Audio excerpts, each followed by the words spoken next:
Now, admittedly, something I'll flag now is that it's not all smooth sailing. You're only 18, you're going to make mistakes, okay? And I certainly made a few big mistakes. They weren't all massive. I'd say I made one kind of massive mistake, and you take risks, right? You definitely take risks. So what I would say on that is you want to be careful about your choices, okay? And, I won't get into all of the detail in this, but I will say be careful with how much risk you choose to take.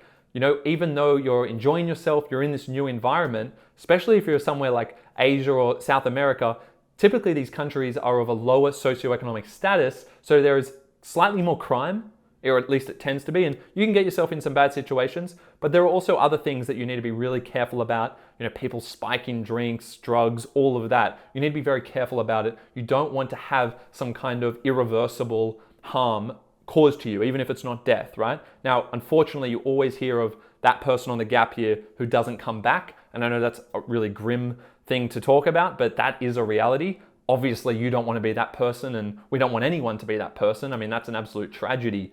But the reality is that late nights, traveling by yourself, alcohol, drugs, all these things can create a huge amount of risk and can ultimately lead to death or irreparable effects to people's health and and families, and these all have huge impacts. So everything I'm saying is so exciting because I had such a great time on the gap year, but at the same time, I did make mistakes, and there were things that tainted it, but things that I wouldn't reverse, if that makes sense, because you do build resilience. The important thing is you want to minimize that risk because things could have gone a lot worse than they did.